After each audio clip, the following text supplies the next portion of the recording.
When I first think of the Super Bowl, the first thing that comes to mind for me, it's a national holiday. It's a time where you rally together, friends and family, you sit around and you have this big celebration. It's really a beautiful thing the way this one sporting event, unlike any other one, brings people together and you watch it as a group. It's gigantic. For someone who grew up in love with the National Football League, all things around the NFL, I had to know, I had to absorb. To be there then in person when you grow up and be able to see this thing firsthand, so really it's a tremendous thrill for me.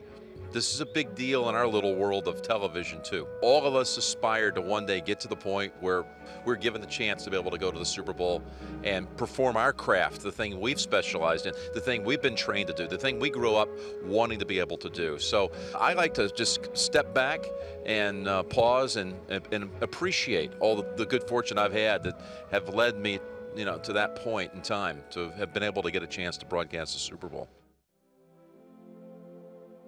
I had been talking to one of my sports legends in the days leading up to the game, Jack Whitaker, Hall of Famer.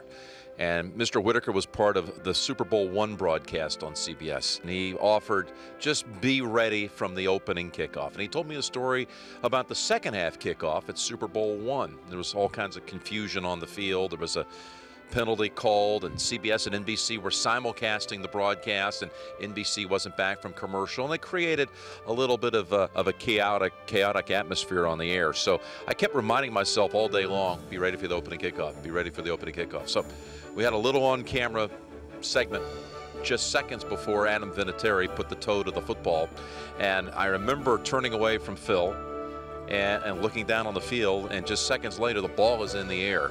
And I'm saying, Jack Whitaker said, be ready. The ball landed in Devin Hester's arms at the 7-yard line.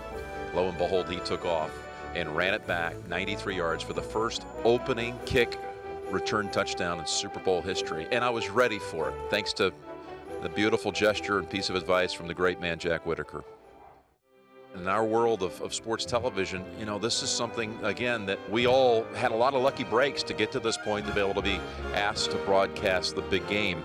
And there's nothing better. Forget just sports television. It's the biggest event in television. It's huge. It's a tremendous honor to be handed that responsibility. So when it ends and you feel like, the broadcast has gone well, God willing, it's a feeling of euphoria. You feel like, you've spent your whole life being ready for that moment. I'm Jim Nantz, and that's my Super Bowl snapshot.